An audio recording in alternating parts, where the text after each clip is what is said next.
उद्योग विभागामार्फत परदेशातून येणारी गुंतवणूक जी आहे त्यांचा आम्ही आदर सत्कार करतो, तो केलाच पाहिजे, त्यांना रेड कार्पेट दिलंच पाहिजे. पण राज्याचा उद्योग मंत्री झाल्यानंतर एक मनापासूनची भावना होती की स्थानिक जे उद्योजक आहेत त्यांना देखील रेड कार्पेट दिलं पाहिजे, त्यांना देखील सबसिडी दिली पाहिजे, त्यांना देखील इन्सेंटिव्ह दिला पाहिजे. आणि असे कार्यक्रम महाराष्ट्राच्या प्रत्येक जिल्ह्यामध्ये सुरू आहेत. आज सांगताना मला आनंद होतोय की आजचा रत्नागिरी जिल्ह्यातला जो कार्यक्रम आहे या कार्यक्रमामध्ये 1145 कोटी रुपयाची स्थानिक गुंतवणूक ही जिल्ह्यामध्ये येते. ती गुंतवणूक 250 कोटीपासून 1 कोटी रुपयापर्यंत आहे. आज जवळजवळ करारनामे आम्ही 56 उद्योजकांबरोबर केलेले आहेत आणि याच्यातनं सुमारे 3500 रोजगार निर्माण होणार आहेत. मुख्यमंत्री रोजगार निर्मिती योजना असेल, आमचं जिल्हा उद्योग केंद्र असेल, खादी ग्रामोद्योग असेल, हे आजपर्यंत कर्ज देणं आणि उद्योजक उभं करणं हे काम करत होतं. परंतु आता उद्योजक शोधून काढून उद्योजक उभा करणं ही संकल्पना आपण राबवली आणि मुख्यमंत्री रोजगार निर्मिती योजनेमध्ये मागच्या वर्षी जे 5000 उद्योजक 3 वर्षामध्ये झाले होते ते एका वर्षामध्ये 13500 उद्योजक बनवण्यामध्ये आम्ही यशस्वी झालो. या वर्षी हा आकडा 18000च्या पुढे जाईल. त्याच्यामुळे मुख्यमंत्री रोजगार निर्मिती योजना ही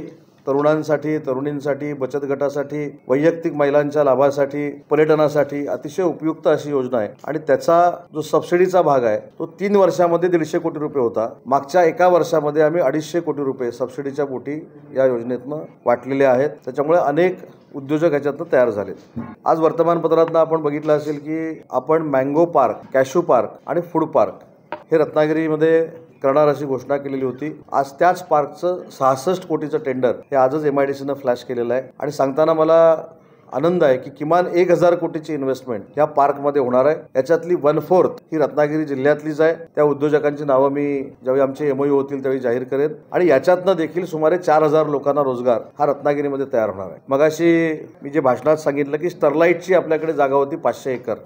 तर 500 एकर जागा मागण्यासाठी MIDCकडे आणण्यासाठी अनेक लोक जाऊन यायची, ते भेटायचे आणि परत यायचे. पण आम्ही कोणालाही न भेटता जिल्हा न्यायालयामध्ये लढलो. जिल्हा न्यायालयातनं ही जमीन MIDCकडे आलेली आहे. समोरचे उद्योजक हायकोर्टामध्ये गेले, आम्ही हायकोर्टामध्ये देखील लढलो. हायकोर्टातनं देखील ती जमीन आमच्याकडे आलेली आहे. आता कालच त्या उद्योजकांनी सुप्रीम कोर्टाकडे 15 दिवसाची मुदत मागितलेली आहे. आम्ही कॅवेट दाखल करून ठेवलेला आहे. पण मला वाटतं की येत्या 1-1.5 महिन्यामध्ये ही पूर्ण जागा जी आहे ही आमच्या ताब्यामध्ये येईल. पावसाळ्यामध्ये सहसा आपल्याकडे काही इन्फ्रास्ट्रक्चर होत नाही, पण त्या जागेमध्ये 3 प्रोजेक्ट आणण्याचा निर्णय आम्ही कालच्या बोर्डाच्या मीटिंगमध्ये घेतलाय. महाराष्ट्रामध्ये 5 डिफेन्स क्लस्टर जाहीर झालेले आहेत. त्याच्यामध्ये 1 नागपूर, 2 पुणे, 3 शिर्डी, 4 नाशिक आणि 5वं रत्नागिरी.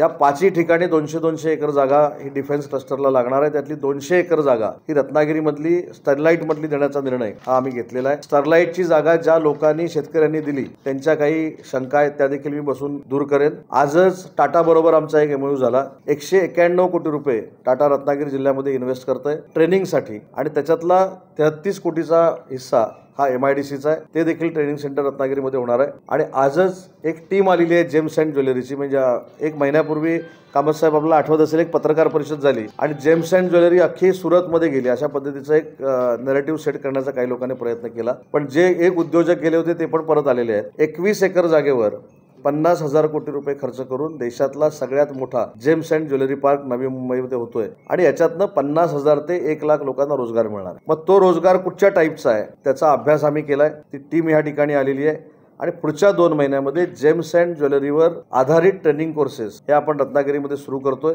जेम्स अँड ज्वेलरीची जी संघटना आहे ती CSR मधनं करतायत. त्याला कुठेही 1 रुपयाचा आपण खर्च करत नाही आहोत, फक्त बिल्डिंग देतोय. त्याच्यातनं पहिल्या टप्प्याचे 500 लोक आणि दुसऱ्या टप्प्याचे जे 500 लोक आहेत हे डायरेक्ट नवी मुंबईमध्ये ते नोकरीला नेणार आहेत आणि त्याच्यासाठी देखील आज ते रत्नागिरीमध्ये उपस्थित आहेत. जनशक्तीचा बुलंद आवाज म्हणजेच रत्नागिरी खबरदार.